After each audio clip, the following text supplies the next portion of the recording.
So hello hello hello hello, कैसे हैं भाई लोग। नमस्ते एकदम। तो आज हम लोग रिवाइज करने वाले हैं LLP act, limited liability partnership act 2008। I will try to explain and learn like, मतलब पूरा हर चीज़ रीड नहीं, बट उसको थोड़ा कॉन्सेप्चुअली लेके जाएंगे और कीवर्ड के साथ पढ़ने का कोशिश करेंगे, ठीक है। तो सबसे पहले इंट्रोडक्शन। ये कमेंस कब हुआ था? 9 जनवरी 2007 2008 ईयर था। पार्लियामेंट ने पास किया था LLP बिल 12 दिसंबर 2008 को, और president of India has assented the bill on 7 जनवरी 2009। फिर composition of the act. LLP act में 81 सेक्शन है और 4 स्केड्यूल है। स्केड्यूल वगैरह के बारे में, पहला स्केड्यूल बताता है mutual right and duty of partner. Second schedule conversion of firm into LLP। Third schedule बताता है प्राइवेट कंपनी को अगर LLP में करना हो। फोर्थ शेड्यूल बताता है अनलिस्टेड कंपनी को LLP के अंदर। अनलिस्टेड पब्लिक कंपनी को LLP के अंदर कन्वर्ट नहीं कर सकते अपन। जो मिनिस्ट्री ऑफ कॉर्पोरेट अफेयर है, रजिस्टर ऑफ कंपनीज है ROC, एंड वो इंटरेस्टेड है with the task of administrate LLP act 2008। CG के पास अथॉरिटी है कि वो फ्रेम करे rule with the LLP act 2008 and amend by notification the official gazette from time to time. Provision of Indian Partnership Act 1932 are not applicable to LLP। मतलब partnership के act इसके अंदर applicable नहीं है। फिर नीड फॉर LLP का need क्यों है? In order to enable the professional expertise and entrepreneur and initiative, और कंबाइन करने के लिए और ऑपरेट करने के लिए फ्लेक्सिबल, इनोवेटिव और एफिशिएंट मैनर में the LLP act 2008 was enacted. The limited liability partnership is viewed as the alternative corporate business vehicle. Alternative मतलब कि चॉइस, कॉर्पोरेट यानी कि सेपरेट लीगल एंटिटी, बिजनेस मतलब प्रॉफिट मोटिव, व्हीकल यानी mode, medium of doing something. फिर उसके बाद जो LLP है वो इनेबल करता है एंटरप्रेन्योर, प्रोफेशनल एंटरप्राइज को जो सर्विस प्रोवाइड कर रहे हैं, लाइक ऑडिट फर्म या फिर लॉ फर्म जैसे होंगे, और small enterprise and for investment by venture capital. मतलब since LLP does not have a shares to be issued, any investor directly contribute capital without any procedural formality। मतलब एक easy process है LLP comparatively LLP companies के। तो meaning and concept of LLP क्या है? एक separate legal entity है। While the LLP itself will be liable for the full extent of its asset, liability of the partner limited रहेगी to their agreed contribution. कितना उन लोगों ने contribute किया वहाँ तक कि उनकी लाइबिलिटी रहेगी, वो लिमिटेड नहीं होगी। Since LLP contain the element of both a corporate structure as well as partnership, तो उसको हाइब्रिड बोलिए, कंपनी और पार्टनरशिप का। फिर डेफिनेशन में सबसे पहले एड्रेस क्या होता है? अगर इंडिविजुअल है तो उसका रेसिडेंशियल एड्रेस, और अगर बॉडी कॉर्पोरेट है तो एड्रेस होता है रजिस्टर्ड ऑफिस। बॉडी कॉर्पोरेट क्या होता है? Means a company defined in the clause 20 of section 2 of the company act 2013 include करता है LLP registered under this act. LLP जो इनकॉर्पोरेट हुई है outside India, company incorporated outside. एक बार वापस है रिकॉल कर थोड़ा।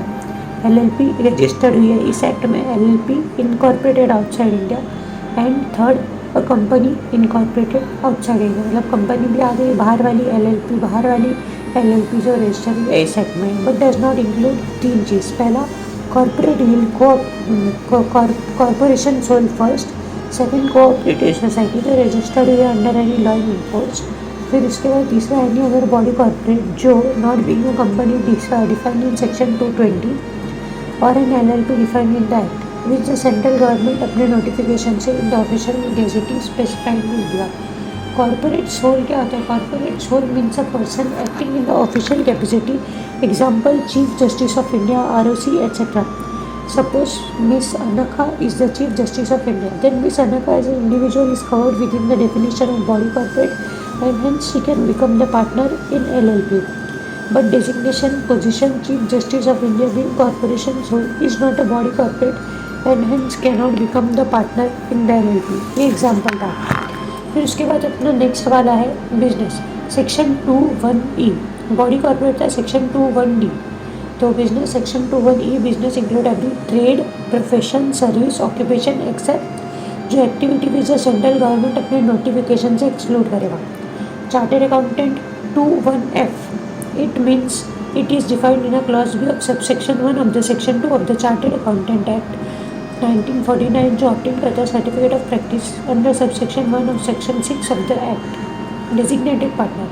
डेजिग्नेटेड पार्टनर मतलब ऐसा इंसान जो means a partner designated as such person to section 7 financial year एक ऐसा इम्पॉर्टेंट डेफिनेशन है। Section 2(1)(i) financial year in relation to LLP मतलब period from first day of April to 31st March of the following year.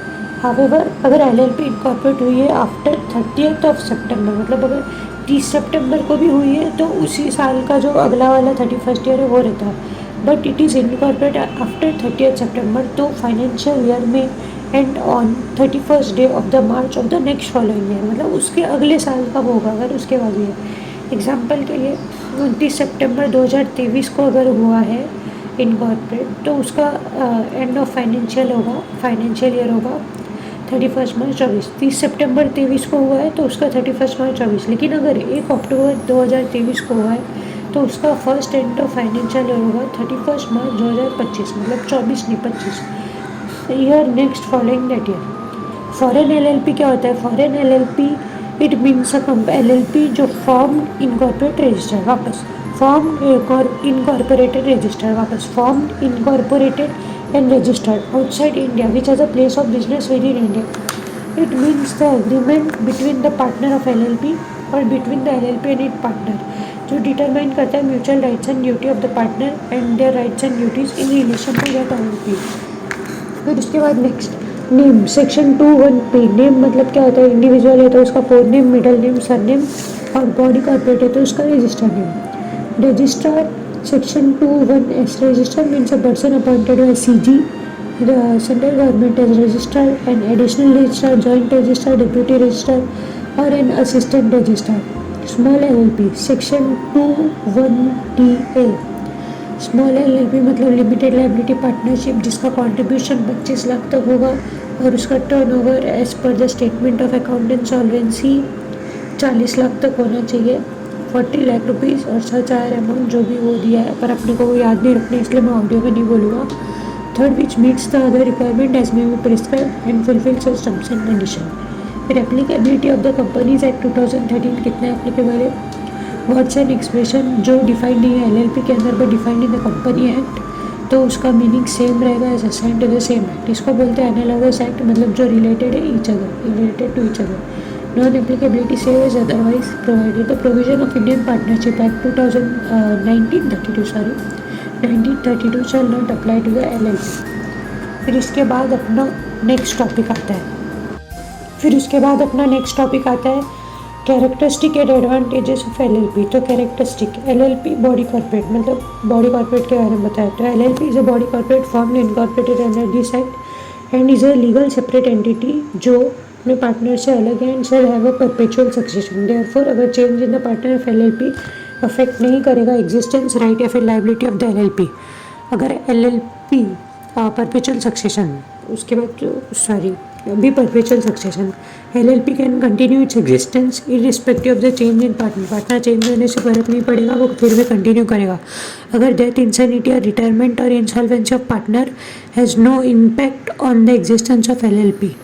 फिर उसके बाद it is capable of entering into the contract and holding the property on its own name, मतलब वो खुद के नाम से प्रॉपर्टी ले सकती है और ऐसे नाम रख सकती है जो भी है। Separate legal entity LLP liable है to the full extent of its asset but liability of the partner जो है वो लिमिटेड रहेगी उनके एग्रीड कॉन्ट्रीब्यूशन तक। In other words creditor of LLP shall be the creditor of LLP alone and not the creditor या फिर partner. Mutual agency no partner is liable on the account की independent या फिर unauthorise action on the partner other partner जो भी है। इन other words all partner will be the agent of the LLP alone. No one partner can bind the other party by its act। फिर LLP agreement मतलब वो बताता है कि mutual right and duty क्या है पार्टनर का LLP जो भी गवर्नड है and the agreement between the partner. In the absence of such agreement mutual right and duty shall be governed by the provision of the LLP act 2008, मतलब first schedule ई form 3 के अंदर अपना LLP agreement होता है। Artificial legal person मतलब LLP एक artificial legal person है because वो created by legal process and is cloth with all right of an individual. वो सब कुछ कर सकता है जो नेचुरल पर्सन कर सकता है except cannot send to jail, cannot take an oath, cannot marry और डिवोर्स और not practice a learn profession like CA या फिर डॉक्टर। उसके बाद LLP is a individual LLP is invisible, intangible, immortal है और वो डिज़ोल्व हो सकता है by law alone, but not fictitious because it really exist, क्योंकि वो रियल असली में एग्जिस्ट करता है तो उसको फिक्टिशियस तो अपन नहीं बोलेंगे। फिर common seal, LLP being an artificial person can act through it's partner and designated partner, वो अपने पार्टनर या डेजिग्नेटेड पार्टनर के थ्रू एक्ट कर सकता है क्योंकि वो आर्टिफिशियल पर्सन है। अल्दो ये मैंडेटरी नहीं है पर LLP एक कॉमन सील रख सकता है अगर वो चाहे तो, और वो जो कॉमन सील है वो रहेगा in the custody of some responsible official and it shall be affix in the presence of at least 2 designated partner of the LLP। Limited liability मतलब every partner for the purpose of LLP agent रहेगा LLP का, लेकिन not for the other partner, मतलब इन लोगों में partnership जैसा mutual agency नहीं रहने वाला। फिर उसके बाद एवरी पार्टनर, उसके बाद मैनेजमेंट ऑफ बिजनेस, मतलब partner in the LLP are entitled to manage the business of LLP but only the designated partner जो रहेंगे वो रिस्पॉन्सिबल रहेंगे for the legal compliances. Minimum and maximum number of partners, every LLP have at least 2 partners and shall also have at least 2 individual, मतलब 2 partner 2 individual होनी चाहिए as designated partner, of whom at least 1 shall be resident in India. There is no maximum limit on the partners in the LLP. Business for profit only. The essential requirement for forming LLP is carrying a lawful business with a view to earn profit. मतलब LLP कोई ऐसे charitable purpose या और किसी purpose के लिए नहीं हो सकती, वो सिर्फ प्रॉफिट पर्पस के लिए ही होनी चाहिए। अगर चैरिटेबल पर्पस के लिए करना है तो वही सेक्शन 8 कंपनी जाके खोलो। The LLP cannot be form for charitable और नॉन इकोनॉमिक पर्पस। वही इन इन्वेस्टिगेशन, मतलब CG shall have the power, central government के पास पावर रहेगा कि वो इन्वेस्टिगेट करे affair of the LLP by the appointment of competence authority for the purpose. Compromise या फिर अरेंजमेंट, यानी कॉम्प्रोमाइज या फिर arrangement including the merger and amalgamation, मतलब 60, 61, 62 जो भी सेक्शन है of LLP shall be in accordance with the provision of the LLP Act 2008. Conversion of LLP, अगर form, private company, unregistered company allowed to be convert, ये सब allowed है कि वो कन्वर्ट हो सके LLP में in accordance with the provision, मतलब second schedule, third schedule, fourth schedule के हिसाब से हो सकते हैं। E filing of document, every form of application जो रिक्वायर्ड टू बी फाइल्ड या फिर delivered shall be filed in the computer readable electronic form on its website www.mca.government.in and authenticate, मतलब ऑथराइज होना चाहिए बाय पार्टनर या फिर designated partner of LLP, use of electronic और digital signature.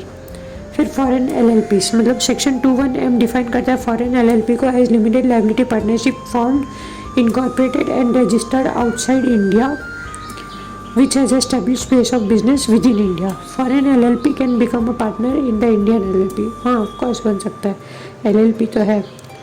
Advantages of LLP, advantages क्या क्या उसके। LLP पहला LLP is a form of business model which, जो ऑर्गेनाइज और ऑपरेट होता है on the basis of agreement, मतलब एग्रीमेंट के बेसिस पे चलेगा। ये एक एडवांटेज है, प्रोवाइड करेगा flexibility without imposing detailed legal and procedural requirement and it is easy to form. All partners enjoy limited liability, flexible capital structure होगा और easy to dissolve, मतलब डिजॉल्व भी अच्छे से हो सकता है, कैपिटल स्ट्रक्चर फ्लेक्सिबल होगा। सारे पार्टनर की लाइबिलिटी, मतलब सारे पार्टनर लिमिटेड लाइबिलिटी इंजॉय करेंगे। ईजी टू फॉर्म है, फ्लेक्सिबल है without imposing detail legal procedure requirement, मतलब लीगल प्रोसीजर रिक्वायरमेंट कम है as compare to companies act. Companies act में भर के बड़ा है, उसके कंपेरेटिवली यहाँ पे बहुत कम है। जो लोग का कंप्लाइंस वगैरह कम चाहिए, कंपनी के बेनिफिट चाहिए, तो वो लोग LLP में जा सकते हैं। ये सारे एडवांटेजेस अपने हो गए। तो अभी अपन बढ़ने वाले अपने अगले टॉपिक के ऊपर, जो है partner and designated partner. Eligibility to become a partner, कोई भी इंडिविजुअल या फिर बॉडी कॉर्पोरेट जो डिफाइंड है अंडर सेक्शन 21D, जो भी 21D आई गेस, हाँ, ऑफ द कंपनीज एक्ट 2013। तो एनी इंडिविजुअल या फिर बॉडी कॉर्पोरेट पार्टनर हो सकता है LLP के अंदर, लेकिन हाउएवर इंडिविजुअल कैपेबल नहीं होगा for becoming the partner in LLP if वो अनसाउंड माइंड का है by a court of competent jurisdiction and the finding is in in force. Second is an undischarge insolvent. Third adjudicated as insolvent and is application is pending, मतलब individual या body corporate बन सकता है, लेकिन कौन नहीं बन सकता, जैसे कि अनसाउंड माइंड का होगा, अनडिस्चार्ज इंसॉल्वेंट होगा, या फिर एडजुडिकेटेड एज इंसॉल्वेंट एंड उसका एप्लीकेशन पेंडिंग है, तो वो अपना LLP के अंदर पार्टनर नहीं बन सकता। फिर उसके बाद फॉलोइंग पर्सन है जो पार्टनर बन सकते हैं LLP में। कौन है? टोटल 6 लोग हैं। इंडिविजुअल जो resident in India including non resident in India overseas citizen चलेगा, as well as foreign national भी चलेंगे, पर ये एफडीआई रेगुलेशन मतलब फैमा एक्ट के हिसाब से होना चाहिए। तो पहला individual, second LLP, third company including foreign company, fourth foreign LLP, fifth LLP incorporated outside India, six foreign company. मतलब ऐसे याद रखिएगा, इंडिविजुअल पहला कोई भी इंडिविजुअल होगा, लिमिटेड लाइबिलिटी पार्टनरशिप होगा, फिर उसके बाद एलएलपी जो इनकॉर्पोरेट हुआ आउटसाइड इंडिया, फिर उसके बाद कंपनीज, फिर फॉरेन एलएलपी, फिर फॉरेन कंपनीज, ऐसे करके 6 हो गया। फिर उसके बाद कोऑपरेटिव सोसाइटी और corporation sole can not become a partner in the LLP. फिर उसके बाद minimum number of partner, every LLP shall have at least two partner, तो उसके होने ही चाहिए। अगर if at any time number of partner 2 से कम हो गया और LLP carries on business for more then 6 month while the number is reduce, और जो वो पार्टनर जो बचा हुआ है एलएलपी का partner who is only the partner of LLP during the time that is to carries on business after दो 6 month, अगर वो फिर भी 6 महीने के बाद बिजनेस कैरी कर रहा है और उसको नॉलेज है of the fact that the carrying on business with him alone, तो वो लाइबल रहेगा पर्सनली, मतलब उसकी लाइबिलिटी अनलिमिटेड हो जाएगी अगर उसको पता है ये सब, उसके बावजूद भी बिजनेस कर रहा है। For the obligation of the LLP incurred during that period after दो 6 मंथ। फिर डेजिग्नेटेड पार्टनर सेक्शन 6, ये minimum number of partner section 6 था। डेजिग्नेटेड पार्टनर सेक्शन 7, उसमें पहला every LLP shall have at least 2 designated partner जो इंडिविजुअल है और at least one of them shall be resident in India, provided if in LLP all the partner are body corporate or which one or more partner are individual and body corporate, तो उसमें से at least 2 individual जो partner है of such LLP या फिर nominees of such body corporate, तो वो act करेंगे as designated partner. Resident in India मतलब कि वो 120 दिन से कम इंडिया में नहीं रहा होगा तो वो रेजिडेंट नहीं होगा इन अ फाइनेंशियल ईयर, मतलब उसको 120 से ज़्यादा दिन ही रहना है। For the purpose of this section a person who stayed in India for a period of not less then 120 days during the financial year. फिर उसके बाद इफ़ द इनकॉर्पोरेशन डॉक्यूमेंट, मतलब डेजिग्नेटेड पार्टनर के इनकॉर्पोरेशन डॉक्यूमेंट के बारे में बात करें, जो फॉर्म फिलिप में फिल होता है, पहला वो स्पेसिफाई करना चाहिए कि डेजिग्नेटेड पार्टनर कौन होंगे और such person shall be designated partner on the incorporation. Second state वो बताएगा that each partner from time to time of LLP is to be designated partner, every partner जो इंडिविजुअल है शैल बी डेजिग्नेटेड पार्टनर। मतलब in short जो incorporation का document है वो उसके रूल्स रेगुलेशन बताएगा कि कैसे क्या स्पेसिफाई करना है, और जो स्पेसिफाई किया उस हिसाब से वो डेजिग्नेटेड पार्टनर होगा। फिर उसमें सेकेंड पॉइंट, पार्टनर में बिकम और cease to be a designated partner in accordance with the LLP agreement, मतलब ई फॉर्म 3 के अंदर जो अपन एलएलपी एग्रीमेंट भरेंगे उसके हिसाब से वो पार्टनर बनेगा या फिर बंद होगा, वरना cease to be a partner जो भी है वो सब होगा। Third, individual shall not become a designated partner any LLP unless उसने प्रायर कंसेंट दे दी है वो एक्ट करने के लिए to such LLP in such form and manner as may be prescribe, जो भी प्रिस्क्राइब है उसके हिसाब से अगर उसने प्रायर कंसेंट दिया है तो। Every LLP shall file the file with the registered particular of every individual जो who has given the consent to designated partner in such form manner जो भी prescribed है within 30 days of his appointment। Fifth, individual eligible होगा to be a designated partner, वो satisfy करेगा such condition and requirement as may be prescribed.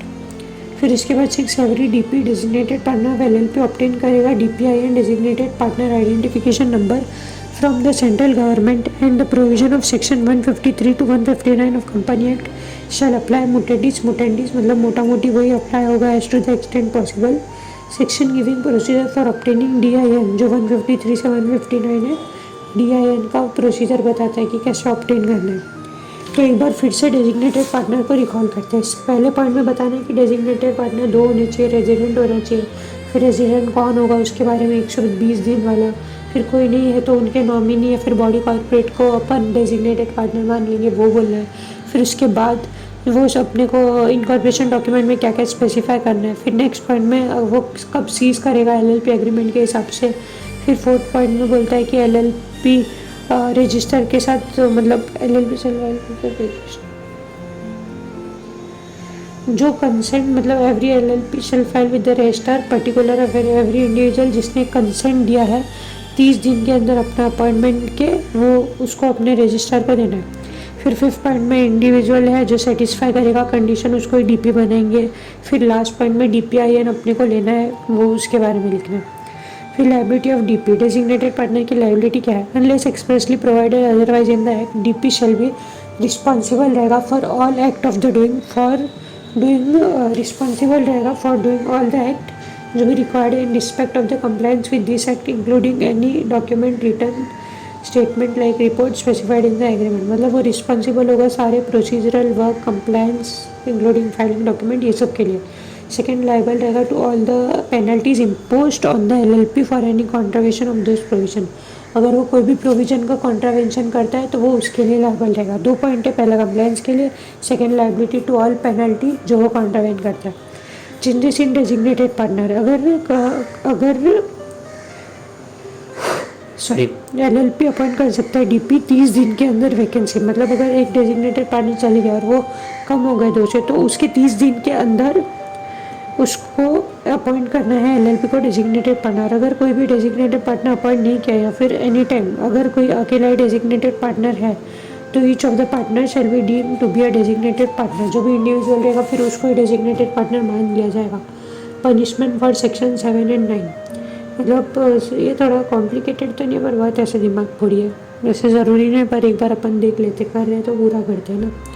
Penalty for, अगर number of designated partner 2 से कम हो गए या फिर none of the designated partner resident in India या फिर non compliance of rule for DP या फिर failure to inform change in DP, अगर ऐसा कुछ हुआ मतलब कॉन्ट्रावेंशन फॉर सेक्शन 7(4) तो अपने को पेनल्टी लगेगी।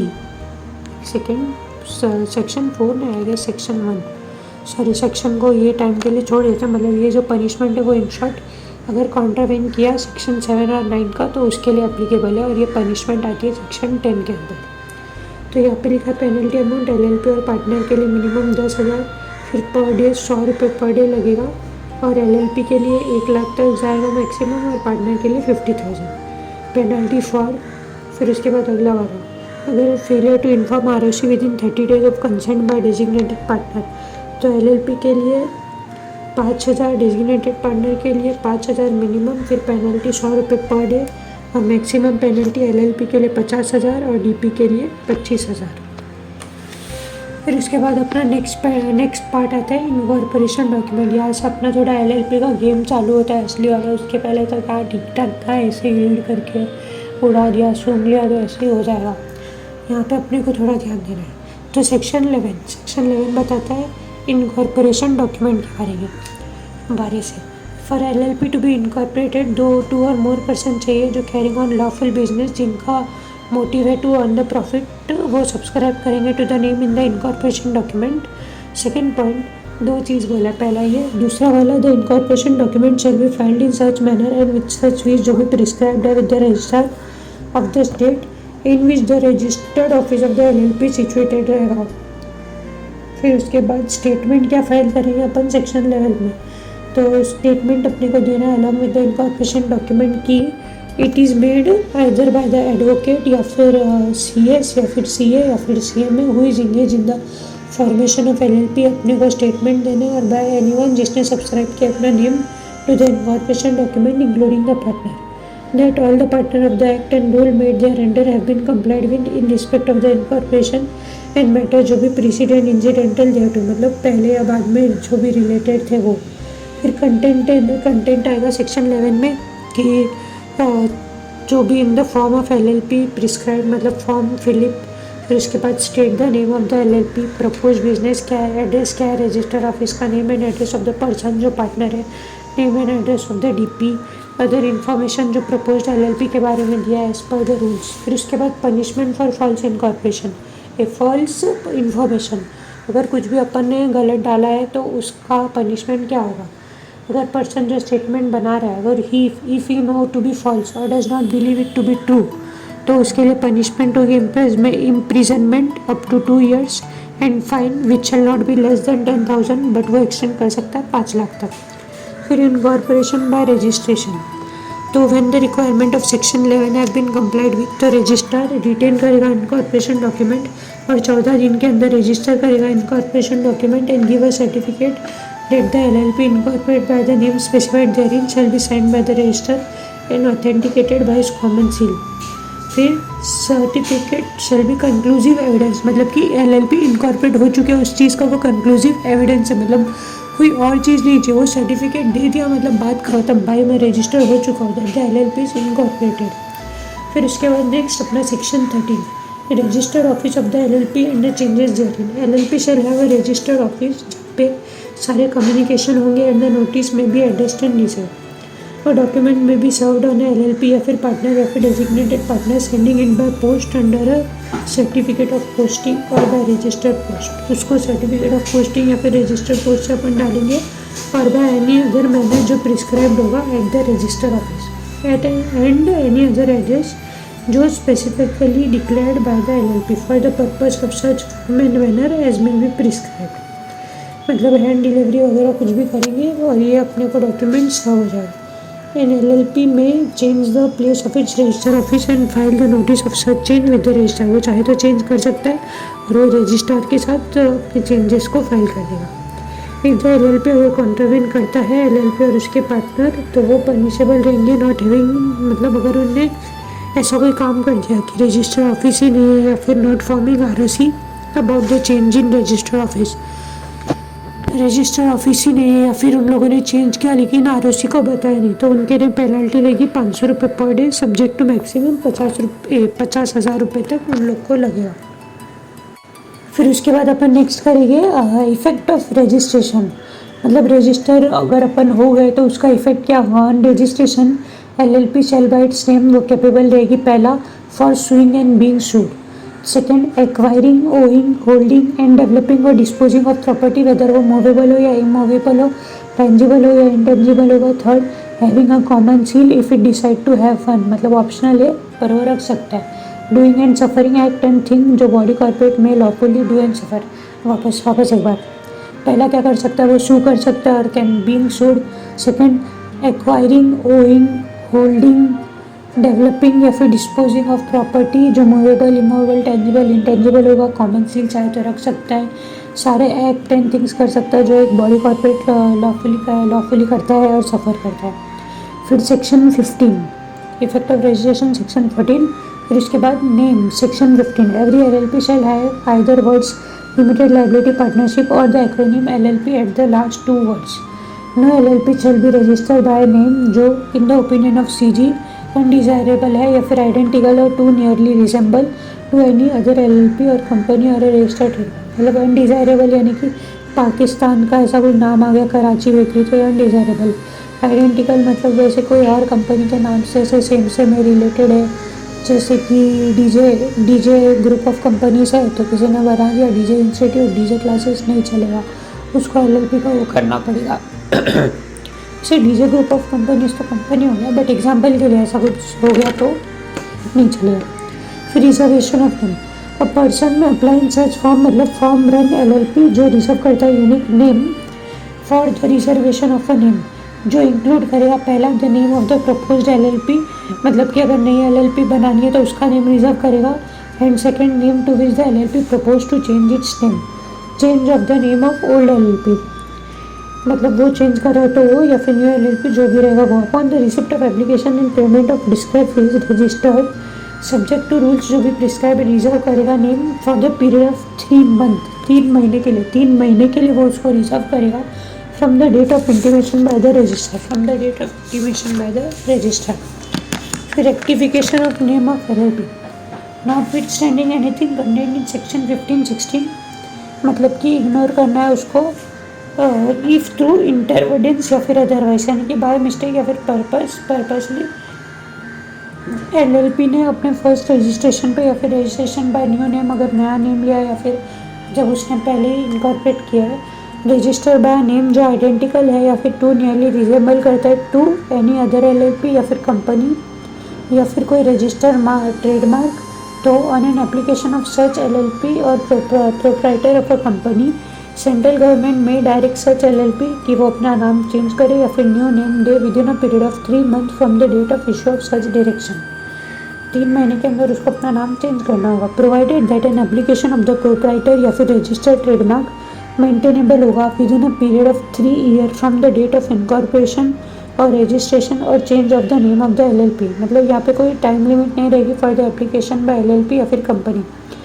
जहाँ पे LLP चेंज करता है इट्स नेम और ऑब्टेन न्यू नेम, तो it shall within a period of 15 days from the date of such change notice देगा of the change to the register along with the order of CG जो carry out करेगा necessary changes of incorporation within 30 days of such change. मतलब और 15 दिन extra ऐसे करके याद रखना है। With in 30 days of such change in the certificate of incorporation. फिर इसके बाद if the LLP is in default in complying with the direction given the central government shall allot a new name of the LLP and the registrar shall enter the new name in the register of LLP in the place of old name and issue fresh certificate of incorporation with the new name। अगर LLP default कर रही है comply करने में तो central government अपने आप ही खुद से अलाउ कर देगा, कुछ भी नाम दे देगा ABCD XYZ कुछ भी दे देगा, खुद से ही कर देगा। फिर चाहिए तो खुद करते रहो अगर उसकी बात नहीं मानी तो। Provided that nothing content in this subsection shall prevent LLP from subsequently changing its name. फिर अपना स्टेप्स टू इनकॉर्पोरेट LLP मतलब कि ऐसा मॉड्यूल में डायरेक्ट दिया है तो वैसा। स्टेप 1 है कि अपने को रिजर्व करना है name of the LLP। Applicant e form run LLP file करेगा एसर्टेन करने के लिए availability and reservation of the name of the LLP। फिर स्टेप 2 में फाइल करेगा e form LLP FiLLiP for incorporating a new LLP जो contain करेगा detail of propose LLP, detail of partner, designated partner उसके consent के साथ। फिर इसके बाद स्टेप 3 में execution of the LLP agreement mandatory है as per section 23 of the act और वो फाइल होगा ई फॉर्म 3 के अंदर 30 days के अंदर of incorporation of LLP। Bar chart से भी देख लेते हैं इनकॉर्पोरेशन के स्टेप्स क्या है। स्टेप 1 में reservation of name form run LLP।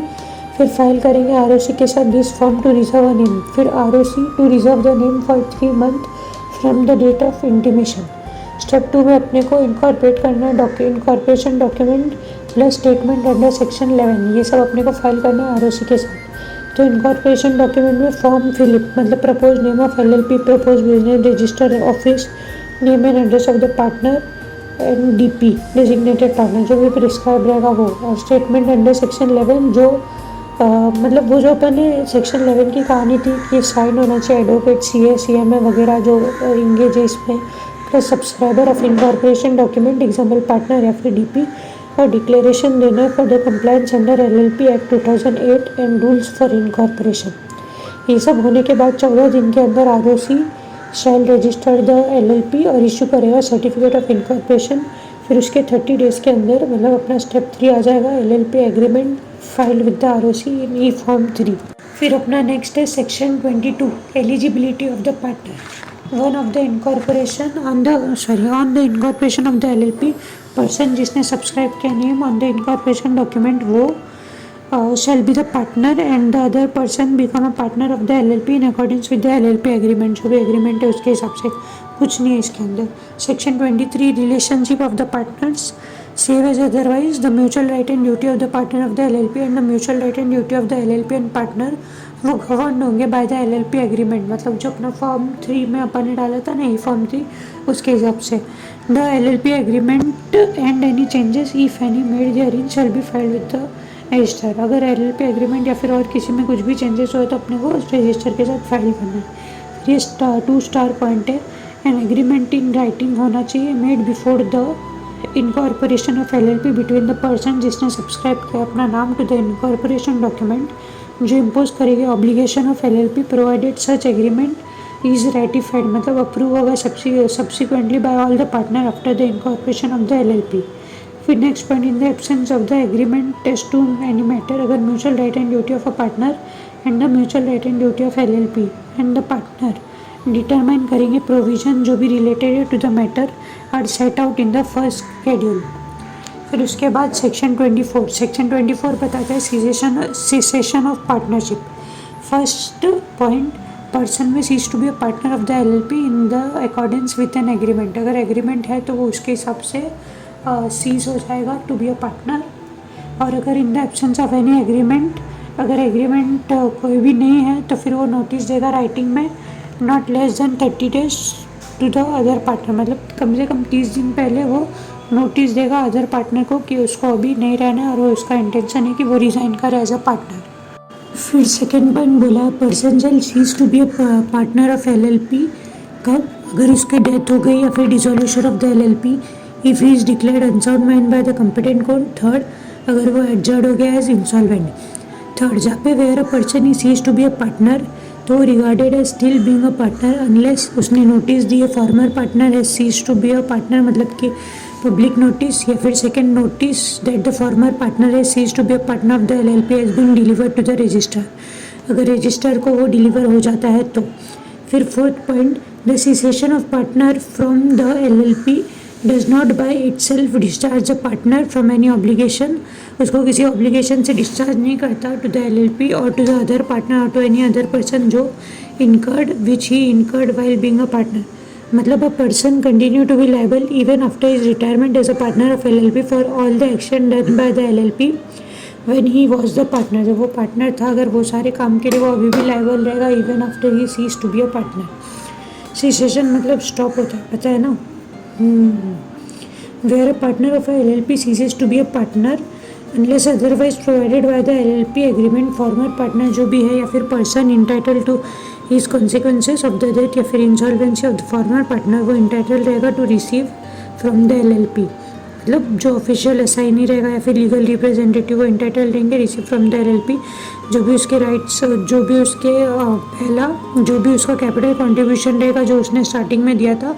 Second, is right to share in the accumulated profit of the LLP after the deduction of accumulated profit, मतलब नेट प्रॉफिट जो भी है वो मिलेगा determined at the date the former partner cease to be a partner.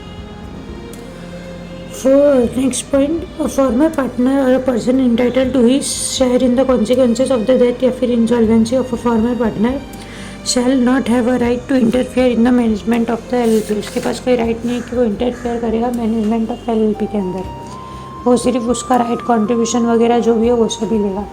फिर इसके बाद registration of changes in partners, registration of changes in partner section 25, every partner shall form the inform करेगा LLP को अगर चेंजेस नेम या फिर address हुआ है 15 दिन के अंदर of the change.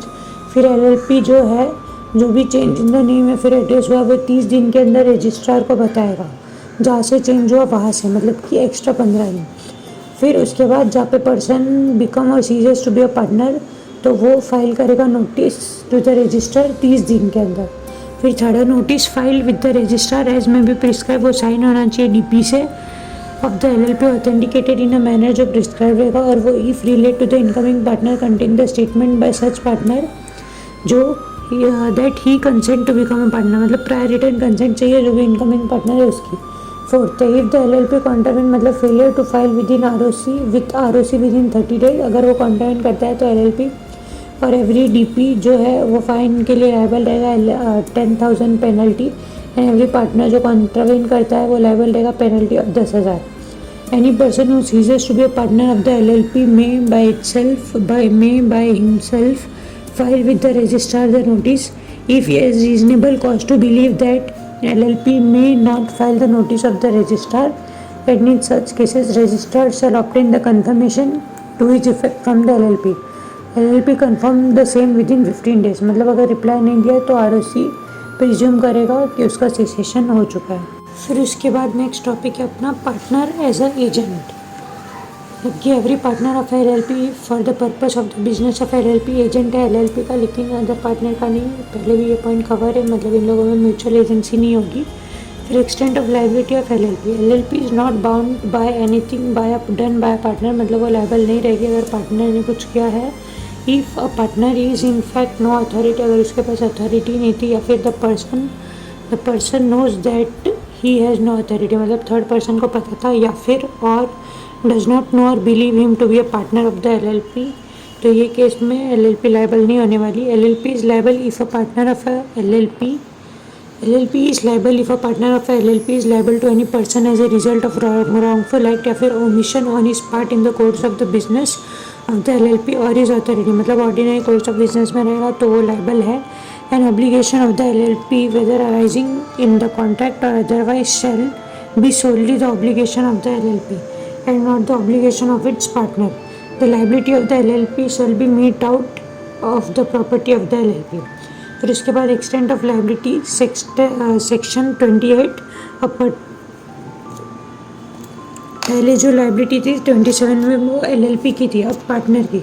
A partner is not personally liable directly या फिर indirectly for an obligation of LLP solely by reason being a partner of LLP. A partner of LLP जो है for his wrongful act या फिर omission, but a partner shall not be personally liable, वो personally liable नहीं होगा for the wrongful act या फिर omission of any other partner of the LLP. फिर उसके बाद अपना नेक्स्ट टॉपिक है होल्डिंग आउट. होल्डिंग आउट अपना फाउंडेशन वाला टॉपिक है, मस्त एकदम.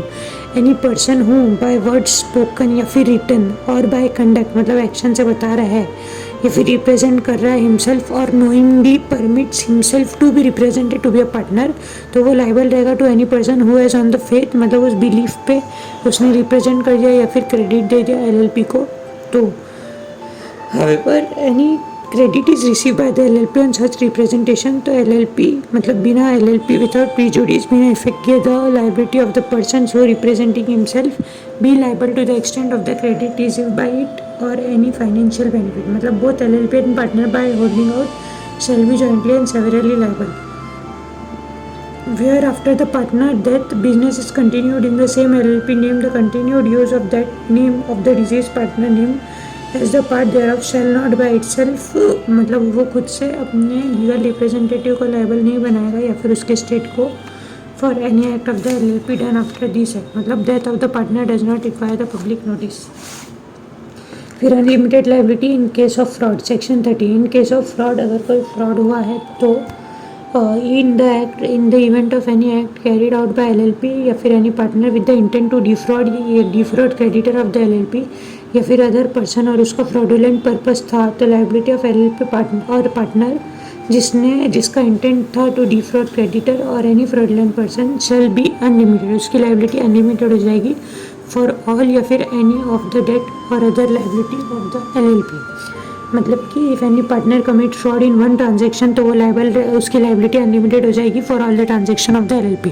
However in case such act is carried out by the partner तो LLP लाइबल रहेगी to the same extent as the partner unless it is established by the LLP की such act without the knowledge या फिर authority of the LLP. मतलब unless अगर उसके बिना उसके नॉलेज या फिर अथॉरिटी के बिना हुआ है तो नहीं लाइबल रहेगी, बाकी वो लाइबल हो जाएगी. Where the business carried on with such fraudulent intent to every person जो knowingly a party था shall be punishable with imprisonment जो 5 साल तक रहेगी और fine which shall not be less than 50,000 but which may extend to 5 lakh rupees. और where the LLP या फिर पार्टनर या फिर डेजिग्नेटेड पार्टनर या फिर employee of the LLP conduct करता है ऐसे affair of the LLP in a fraudulent manner तो without prejudice to any criminal proceeding the LLP and such partner और डेजिग्नेटेड पार्टनर और एम्प्लॉय लाइबल रहेंगे to pay compensation to any person जो suffered any loss. LLP not liable if such person has acted fraudulently without the knowledge of the LLP. मतलब compensate करेगा the person against whom the fraud is committed. फिर उसके बाद next है whistle blowing. ये सब होने के बाद विसल ब्लोइंग सेक्शन 31 मतलब कि पहला मतलब द कोर्ट एंड ट्राइब्यूनल में रिड्यूस या फिर वेव करेंगे penalty leviable against any partner या फिर एम्प्लॉय ऑफ द LLP अगर वो सेटिस्फाई करते हैं ये चीज़.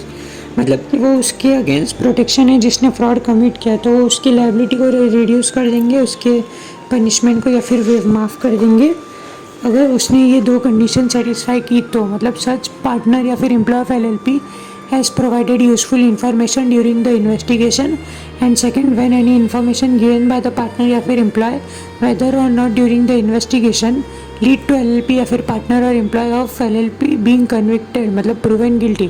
यानी कि अगर वो कोई यूज़फुल इन्फॉर्मेशन दे रहा है पहला या फिर अगर वो ऐसी कोई इन्फॉर्मेशन दे रहा है जिससे किसी और को मतलब प्रूफ हो रहा है कि वो गिल्टी पर्सन है, इसने सही से इन्फॉर्मेशन बताई तो उसकी पनिशमेंट जो है वो वेव हो जाएगी या फिर रिड्यूस हो जाएगी.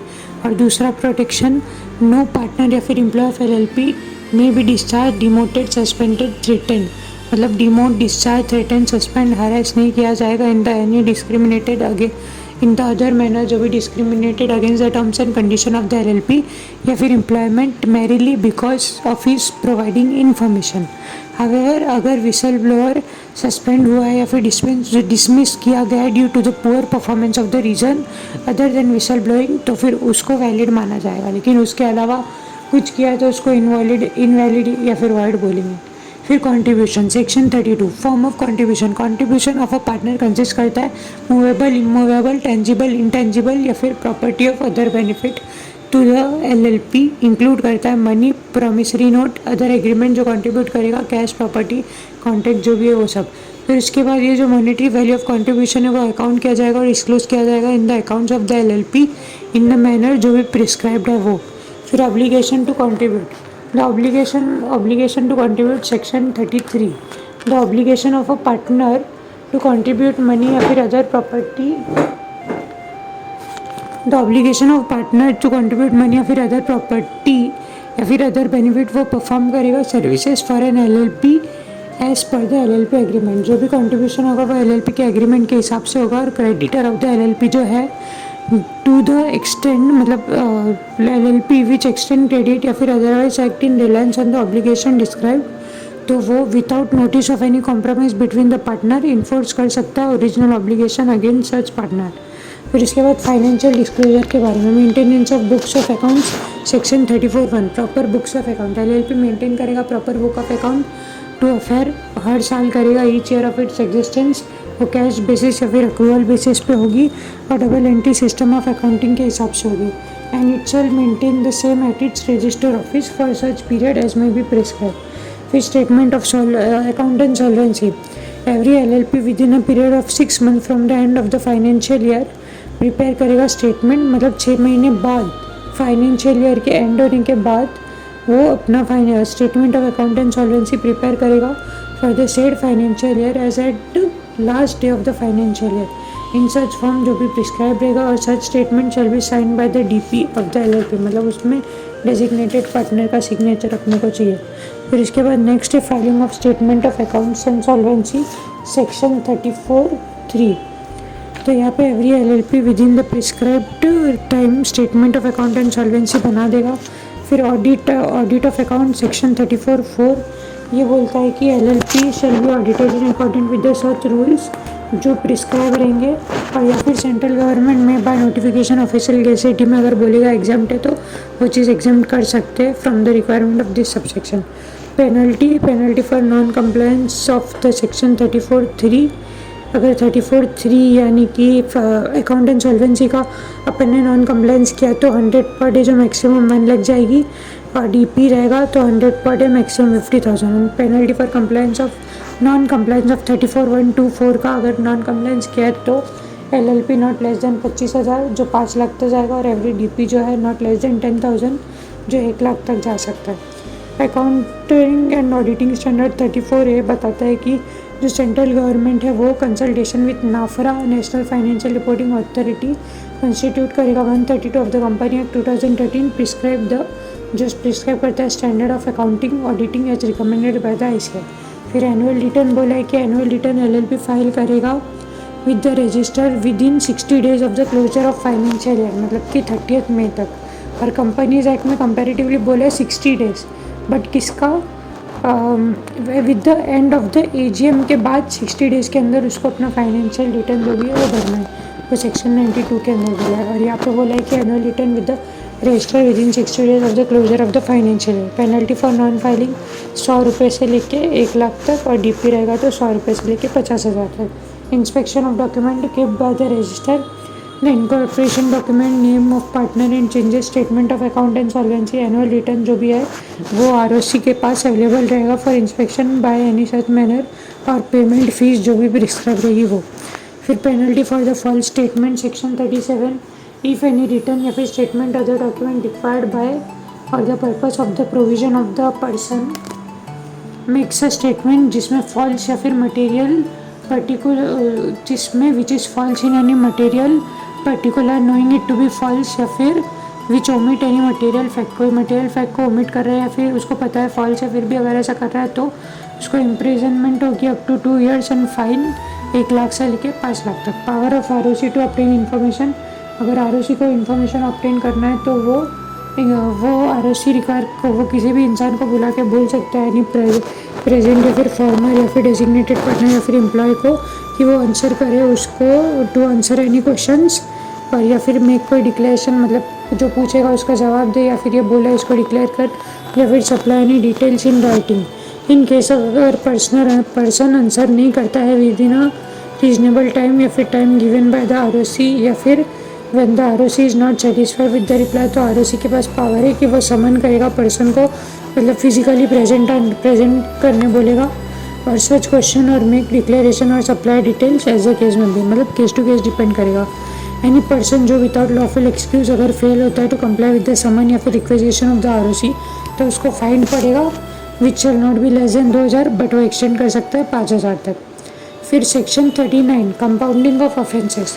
Notwithstanding anything contain in the code of criminal procedure 1973, RD जो है रीजनल डायरेक्टर या फिर एनी अदर ऑफिसर जो not below the rank of RD रहेगा, उसको ऑथराइज किया जाएगा कंपाउंड करने के लिए एनी ऑफेंस जो पनिशेबल है विथ फाइन ओनली। मतलब किसको अगर खाली फाइन का अगर पेनल्टी वगैरह मतलब वो है पनिशमेंट, तो उसके लिए कंपाउंडेबल काम करेगा। अगर जेल और फाइल होना है तो फिर उसका कुछ नहीं हो सकता। कंपाउंडिंग अप्लाई नहीं होगा within a period of 3 year from the date on which similar offence committed. फिर उसके बाद यानी अगर सेकेंड या फिर सब्सिक्वेंट ऑफेंस कमिट किया है 3 साल के बाद, तो उसको वापस से पहले ही ऑफेंस माना जाएगा। फिर उसके बाद every application for the compounding shall be made to the registrar. जो भी एप्लीकेशन है कंपाउंडिंग का वो रजिस्ट्रार को देंगे और वो फॉरवर्ड करेगा सेम टुगेदर विद जो भी उसके कमेंट्स है वो लिख के RD को, और या फिर एनी अदर ऑफिसर जिसकी रैंक बिलो द RD नहीं होनी चाहिए। फिर उसके बाद अगर कोई भी ऑफेंस जो भी कंपाउंड किया है वो बिफोर और after the institution of the prosecution, मतलब मुकदमा, intimation thereof shall be given to the registrar within a period of 7 days, मतलब 7 दिन के अंदर उसको अपना इंटीमेशन देना है बाय द एक्यूज्ड, मतलब जो भी गुनहगार है वो देगा। फिर where any offence is compounded before the institution of any prosecution, तो no prosecution shall be instituted in relation to such offence. और जहाँ पे compounding of any offence after the institution of prosecution किया, तो such compounding shall be brought by the register in writing to the notice of the court in prosecution is pending. और इससे क्या होगा कि डिस्चार्ज हो जाएगा offender from the prosecution. The RD में आस्क फॉर सर्टेन इन्फॉर्मेशन या फिर production of certain documents to the LLP या फिर पार्टनर या फिर DP on failure to submit the said document या फिर provide said information. Maximum amount जो भी रहेगा फाइन का वो 2 गुना रहेगा ऑफ द अमाउंट प्रोवाइडेड। तो अपना नेक्स्ट पार्ट है सेक्शन 42। सेक्शन 42 क्या है? पार्टनर्स ट्रांसफरेबल इंटरेस्ट, और ये टॉपिक का नाम है assignment and transfer of partnership right. तो यहाँ पे क्या होता है, जो राइट है पार्टनर का वो अपने मतलब राइट जो है पार्टनर का to a share of profit and loss of the LLP to receive the distribution, मतलब कि वो अपना जो राइट ट्रांसफ़र करेगा वो सिर्फ प्रॉफिट होगा, वो और कुछ राइट वगैरह उसके पास नहीं होगा जिसको भी ट्रांसफ़र करेगा। The transfer of any right by any partner does not itself cause the dissociation of partner या फिर डिसोल्यूशन या फिर वाइंडिंग अप। अगर वो ट्रांसफ़र कर रहा है तो वो डिसोल्यूशन, डिसोसिएशन या फिर वाइंडिंग अप ऐसा कुछ भी नहीं होने वाला है। The transfer of a person to this section does not by itself entitle करेगा ट्रांसफ़र या फिर असाइनी को to participate in the management, वो मैनेजमेंट में पार्टिसिपेट नहीं कर सकता, कंडक्ट नहीं कर सकता एक्टिविटी को, या फिर एक्सेस नहीं कर सकता इन्फॉर्मेशन जो कंसर्न करती है ट्रांजैक्शन के बारे में। फिर नेक्स्ट है अपना conversion of LLP, section 55 to 57, conversion of firm, private company या फिर अनलिस्टेड कंपनी इनटू LLP। अगर फर्म को LLP में कन्वर्ट होना है तो second schedule, private company LLP में होगी 3rd schedule, unlisted company LLP में होगी तो 4th शेड्यूल। फिर उसके बाद section 58, registration and effect of conversion. The registrar मतलब न्यू ROC जो रहेगा LLP का वो unsatisfying the firm, private company, unlisted company, मतलब वो शेड्यूल के हिसाब से चेंज होते हैं ना, तो वो कंप्लाई करेगा विद द शेड्यूल और रजिस्टर करेगा the document submitted under the schedule और इशू करेगा certificate of registration stating that the LLP is on and from the date specified in the certificate registered under this act. फिर LLP जो है वो 15 दिन के अंदर of the date of registration inform करेगा रजिस्टर ऑफ फर्म या फिर रजिस्टर ऑफ कंपनीज जहाँ से भी वो ट्रांसफ़र होकर एलएलपी में आया है तो वो 15 दिन के अंदर उसको इन्फॉर्म करेगा। फिर उसके बाद ये कन्वर्जन के बाद partner, share holder, private company, unlisted public company shall be bound by the respective schedule. फिर इफेक्ट ऑफ रजिस्ट्रेशन वो क्या होगा, LLP by the name specified in the certificate of registration. Tangible, movable, immovable या फिर intangible रहेगा तो वो उसके rights, privilege, asset, interest, whole of the undertaking of the firm या फिर कंपनी ट्रांसफ़र हो जाएंगे and shall vest to the LLP, मतलब वो एलएलपी को बिलोंग करने लगेंगे। फिर उसके बाद form of the company as a case में be shall be deem to be dissolve and remove from the record of the register of firms and register of companies. मतलब जहाँ से भी ट्रांसफ़र हुआ वो वाली जगह से इन लोग का नाम रिमूव हो जाएगा। फिर section 59 foreign LLP, the central government may make rule for provision in relation to the establishment of business by foreign LLP within India and carrying on their business. और सेंट्रल गवर्नमेंट ऐसा provide कर सकता है कि जो rule applicable है foreign LLP को, foreign company को, वही फॉरेन एलएलपी को भी अप्लाई हो जाए। फिर उसके बाद अपना नेक्स्ट सेक्शन है section 60 compromise and arrangement in LLP, जहाँ पे where a compromise arrangement is propose between LLP and creditor या फिर एलएलपी और उसके पार्टनर्स में, तो tribunal on the application of LLP और या फिर क्रेडिटर या फिर पार्टनर या फिर liquidator in the case of finding of LLP order कर सकता है मीटिंग ऑफ क्रेडिटर या फिर पार्टनर की एज अ केस में भी, जो कि वो कॉल्ड, हेल्ड या फिर कंडक्ट करेगा इन सच मैनर, जो भी ट्राइब्यूनल बोलेगा। Second, if the majority representing 3/4 in value of the creditor या फिर partner at the meeting agree the compromise और arrangement shall if sanction by the tribunal by order be binding. फिर उसके बाद before passing any order of compromise या फिर arrangement, LLP या फिर जो भी अदर पर्सन है वो डिस्क्लोज करेगा ट्राइब्यूनल को बाय एफिडेविट या फिर otherwise all material fact relating to the LLP including the latest financial position of the LLP and the pendency of the investigation proceeding. LLP अपना फाइनेंशियल पोजीशन या फिर investigation ये सब के बारे में हर चीज़ उसको डिस्क्लोज करेगा ट्राइब्यूनल को, उसका कोई डिसीजन लेने से पहले। फिर उसके बाद an order made by the tribunal shall be filed by the LLP with the register within 30 days. फिर 30 डेज के अंदर ऑर्डर जो भी हो ट्राइब्यूनल फाइल करेगा एलएलपी के साथ। और अगर इसमें कुछ डिफ़ॉल्ट होता है तो एलएलपी और डेजिग्नेटेड पार्टनर को 10,000 पेनल्टी कंटिन्यूइंग डिफ़ॉल्ट के लिए और फर्दर पेनल्टी 100 रुपये per day, maximum 1 lakh LLP के लिए और 50,000 डेजिग्नेटेड पार्टनर के लिए। द ट्राइब्यूनल में स्टे एनी सूट या फिर proceeding against the LLP on such terms as things fit until the application is finally disposed of। फिर उसके बाद है section 61 power of tribunal to enforce compromise या फिर अरेंजमेंट। फिर उसके बाद सेक्शन 61 जो है इसके अंदर बोलता है कि ट्राइब्यूनल ने जब ऑर्डर दिया सेक्शन 60 के अकॉर्डिंग तो उसके पास पावर है कि वो सुपरवाइज कर सकता है या फिर डायरेक्शन दे सकता है कि वो क्या क्या मॉडिफिकेशन करे इन द कॉम्प्रोमाइज़ या फिर एग्रीमेंट। और अगर ट्राइब्यूनल सेटिस्फाइड है उस कॉम्प्रोमाइज़ और अरेंजमेंट से कि वो सेटिस्फैक्ट्रीली वर्क नहीं कर रहा है, वो सेटिस्फैक्ट्रीली वर्क नहीं कर रहा है, इस बात से अगर ट्राइब्यूनल सेटिस्फाइड हो गया तो आइदर ऑन इट्स मोशन या फिर और on the application of any person जो इंटरेस्टेड है in the affair of the LLP make an order of winding up of the LLP.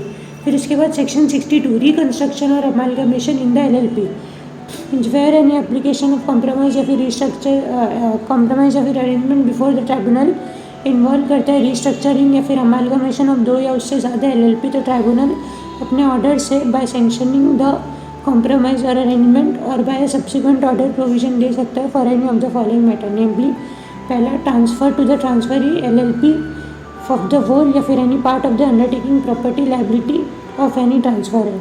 Second, continuation by और against the transferee limited liability partnership of any legal proceeding pending. Sorry यहाँ पे आवाज़ चली गई थी, second point फिर से देखते हैं। द कंटिन्यूएशन बाय या फिर अगेंस्ट द ट्रांसफरी मतलब purchaser limited liability partnership of any legal proceeding by और अगेंस्ट एनी ट्रांसफरर एलएलपी, मतलब कि वो जो एलएलपी वो कंटिन्यू होगा बाय या फिर अगेंस्ट ट्रांसफरी एलएलपी जो है वो, या फिर बाय और अगेंस्ट द ट्रांसफरर एलएलपी। फिर उसके बाद dissolution without winding up of the transferor LLP, मतलब transferor LLP shall come to end but its business shall survive with the transferee LLP, वो भले ही बंद हो जाएगा लेकिन उसका बिजनेस चालू रहेगा। The provision to be made for any person who dissent from the compromise and arrangement, मतलब जो एग्री नहीं करता है उसके लिए प्रोविजन बनाने का। Such incidental consequential and supplemental methods जो भी है वो सब देखना है। फिर उसके बाद प्रोवाइडेड ट्राइब्यूनल पास करेगा अब ऑर्डर के लिए ओनली आफ्टर वो रिसीव करता है report from the ROC that the affair of the LLP not been conducted in a manner जो प्री जुडिशियल है, मतलब हार्मफुल है of the to the interest of the partner और to the public interest. In case of the three above, tribunal shall receive a similar report as above from the official liquidator on the scrutiny of the books and papers of the LLP. फिर उसके बाद यहाँ पे लिखा है कि by virtue of tribunal जो transferor LLP है shall vest with the transferee LLP in case of any property if the order so direct freed from any charge.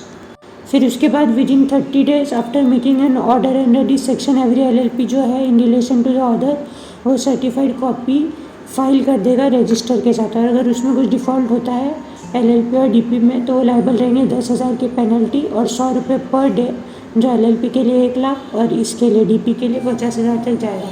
LLP shall not be amalgamated with any company, वो company के साथ amalgamate नहीं होने वाली. फिर उसके बाद नेक्स्ट है अपना winding up, section 63 winding up and dissolution. The winding up of LLP में भी अगर वॉलेंट्री हो सकता है या फिर bye the tribunal and LLP so wound up by the dissolved. Circumstances in which the LLP may wound up by the tribunal. LLP में भी wound up by the tribunal. पहला कब वो ट्राइब्यूनल से wound हो सकती है, मतलब बंद करा सकता है ट्राइब्यूनल. पहला जब LLP डिसाइड करता है कि बंद हो जाए. दूसरा अगर period of more than 6 month हो गया कि नंबर ऑफ पार्टनर 2 से कम है तब होगा. या फिर LLP ने एक्ट किया in the interest of sovereignty and integrity of the India तो secure and the security of the state या फिर पब्लिक ऑर्डर. अगर वो सब के अगेंस्ट ये जा रही है तो बंद करने का ऑर्डर दे सकते हैं. और अगर LLP ने डिफ़ॉल्ट किया है इन फाइलिंग द स्टेटमेंट, मतलब उसने डिफ़ॉल्ट किया filing with the registered statement of account solvency या फिर annual return for the 5 consecutive year, मतलब कि लगातार 5 साल तक अगर डिफ़ॉल्ट किया है तो बंद करवा सकते हैं. या फिर अगर tribunal is of the opinion कि it is just and equitable, मतलब जस्टिस है, फेवर के जस्टिस में है तो बंद करा दो. फिर उसके बाद section 65 rule for winding up of the dissolution. The central government may make rule for the provision in relation to the winding up and dissolution of the LLP. फिर उसके बाद अभी मिसलिनियस वाला पार्ट चालू होता है. Section 66 business transaction of partner with LLP. जो partner है वो लेंड कर सकता है money to and transact other business with the LLP and has the same right and obligation with respect to the loan या फिर other transaction as a person जो partner नहीं है, मतलब थर्ड पार्टी के हिसाब से, मतलब कि इक्वली स्टैंडिंग होगी पारी पासू. फिर next section 67 application of the provision of the company act, मतलब CG है. Central government by notification the official gazette ही बोल सकता है कि प्रोविज़न ऐसा डालो कि हम लोग कंपनी एक्ट, कंपनीज एक्ट 1956 के स्पेसिफाइड जो भी रूल्स एंड रेगुलेशन है उसके साथ अपने को पढ़ना है. जैसे रीड एज कंपनीज एक्ट 2013. फिर उसके बाद कॉपी ऑफ एवरी नोटिफिकेशन उसको ड्राफ्ट में रखना है before each house of parliament while it is in session for a period of total 30 days. If both houses agree in disapproving the issue of notification तो notification shall not be issued. अगर दोनों house मान जाते हैं कि notification नहीं डालना है तो फिर उसको इशू नहीं किया जाएगा. If both houses agree to modify the notification तो notification modify किया जाएगा. That is, if only one house of the parliament agree to disapprove or modify the notification, such notification shall not be disapproved या फिर modified. That is, the rules will be notified. Payment of additional fees section 69. इसमें कुछ नहीं बोला, बस इतना ही है कि डॉक्यूमेंट या फिर रिटर्न जो भी रिक्वायर्ड था कि रजिस्टर के साथ फाइल करना, अगर उसको फाइल नहीं किया तो अपने को एडिशनल पेमेंट करना पड़ेगा. फीस का एडिशनल फ़ी देनी पड़ेगी ऑन पेमेंट ऑफ सच जो भी प्रिस्क्राइब रहेगा in addition to the fees payable for filing such document. फिर लास्ट है अपना section 70. In case of LLP या फिर partner of such LLP commit any offence, LLP partner DP ये लोग करेंगे तो फॉर द सेकेंड या फिर सब्सिक्वेंट ऑफेंस वो पनिशेबल रहेगा with the imprisonment as provided. Further in case of offences for which fine is prescribed either along with और without the imprisonment, LLP और partner designated partner shall be liable for the fine जो twice होगा the amount of fine for such offence. However अगर कोई second offence commit होता है after 3 साल बाद तो उसको as a first offence consider किया जाएगा. फिर इसके बाद दो अपने ये क्या नाम है डिफरेंस बिटवीन है, इसको बस रीड करके ले लेना. चल मैं ही रीड मैं ही कर देता हूँ. आलस आएगा तो भाई, आलस करेगा तो नहीं मुझे पता है, पर भाई मैं कर लेता हूँ. मैं हूँ ना इधर अभी, मैं सब करवाऊँगा, मैं सब कुछ करवाऊँगा. तो difference between LLP and partnership. LLP के लिए regulating act LLP act 2008, Indian partnership 1932 और ये पार्टनरशिप एलएलपी का डिस्टिंग्विश है। तो ऑफकोर्स बॉडी कॉर्पोरेट एलएलपी है, पार्टनरशिप नहीं है, सेपरेट लीगल एंटिटी है एलएलपी। और इसमें पार्टनरशिप में ग्रुप ऑफ पर्सन है जिनकी कोई लीगल एंटिटी नहीं है separate. Creation it is created by the legal process, जो registration under the LLP act 2008 और ये क्रिएटेड बाय एग्रीमेंट होता है। पार्टनरशिप रजिस्ट्रेशन मैंडेटरी है एलएलपी में और वॉलेंट्री है पार्टनरशिप में। रजिस्टर फॉर्म अगर ये किया रजिस्टर तो वो सू कर सकते हैं थर्ड पार्टी को। Perpetual succession in death, insanity, retirement does not affect the existence of LLP, member join और leave but existence continue forever. और इसके केस में नो परपेचुअल सक्सेशन।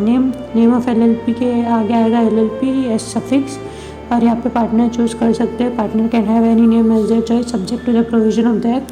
फिर इसके बाद लाइबिलिटी लिमिटेड रहेगी टू द एक्सटेंड कॉन्ट्रीब्यूशन, जो भी क्या था except in case of wilful fraud. अगर विलफुल फ्रॉड है तो अनलिमिटेड हो जाएगी। और पार्टनरशिप में लाइबिलिटी अनलिमिटेड रहेगी। Mutual agency, each partner can bind the LLP by his own act, but ये लोग एक दूसरे के लिए बाइंड नहीं करेंगे। और यहाँ पे पार्टनरशिप में each partner can bind the firm as well as other party. Designated partner, at least 2 designated partner and one of them shall be resident होना चाहिए इंडिया में। यहाँ पे कोई प्रोविजन नहीं है पार्टनरशिप में। कॉमन सीलो चाहे तो रख सकता है, यहाँ पे कंसेप्ट ही नहीं है पार्टनरशिप में। Legal compliance only, designated partner responsible है कंप्लायंस के लिए और यहाँ पे ऑल पार्टनर रिस्पॉन्सिबल है कंप्लायंस के लिए। Annual filing of document, annual statement of account solvency, statement of solvency, annual return, ये 3 चीज़ की एनुअल फाइलिंग में। Partnership firm is not required to file any document with the register of firms.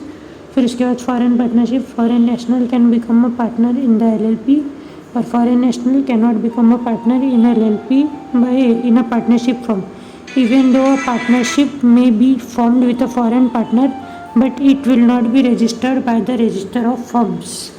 फिर इसके बाद minor as a partner, LLP में minor नहीं बन सकता और पार्टनरशिप में माइनर बन सकता है खाली बेनिफिट्स के लिए, जो जिसके लिए भी प्रायर कंसेंट लेनी पड़ेगी एग्जिस्टिंग पार्टनर्स में।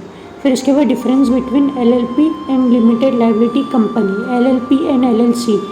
रेगुलेशन एक्ट एलएलपी 2008 और उसका कंपनी एक्ट 2013। मेंबर पार्टनर, यहाँ पे पर्सन जो कंट्रीब्यूट करते हैं उसको पार्टनर बोलते हैं और पर्सन जो इन्वेस्ट करते हैं मनी में in the share are known as member of the company. Internal governance के लिए ये गवर्न होता है बाय कॉन्ट्रैक्ट एग्रीमेंट और एलएलसी जो है वो रेगुलेट होता है बाय द स्टैट्यूट, मतलब रिटर्न लॉ।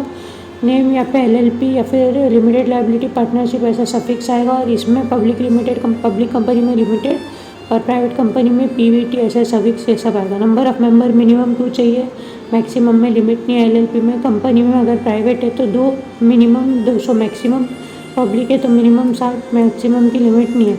लाइबिलिटी लिमिटेड है to the agreed contribution except in case of intention fraud और लाइबिलिटी लिमिटेड है टू द अमाउंट जो अनपेड है, मतलब face value minus paid up value on the share held by them, ये LLC का।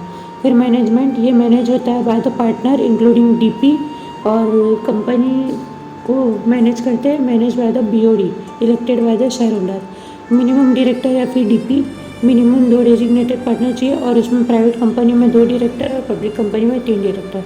तो यहाँ पे अपना एलएलपी मस्त अच्छे से ख़त्म होता है। कुछ चीज़ें मैंने एक्सप्लेन नहीं की है, रीड मारिए पर ठीक है, क्योंकि एक बार के लिए अगर मैं गलत हो जाऊँ उससे तो अच्छा मैं एक बार रीड करके ले लूँ ना। नेक्स्ट टाइम जब मैं खुद से रिवाइज करूँगा तो वो चीज़ पर मैं अपनी कॉन्सेप्चुअली मतलब पकड़ थोड़ी स्ट्रांग रखूँगा। और अगर तू कर रहा है तो तू भी वही कर। एक बार के लिए अच्छा है कि अगर एग्जॉस्ट हो रहा है, ड्रेन हो रहा है, ताकत नहीं है तो भाई ये इफ़ेक्टिव रहेगा मेरे हिसाब से, तो बेस्ट है। किसी टीचर का तो अच्छा ही होता है पर टीचर लोग एक्सप्लेन करते हैं, उनको सब समझ के चलना पड़ता है। अपने को क्या चाहिए क्या नहीं चाहिए बस अपने को प्रोविज़न याद रखना है। तो रीडिंग मारी, कीवर्ड आ गए, इंक्लूड हो गए, बस अपना काम तो हो गया ना। चल ठीक है, फिर मिलते हैं, चल बाय।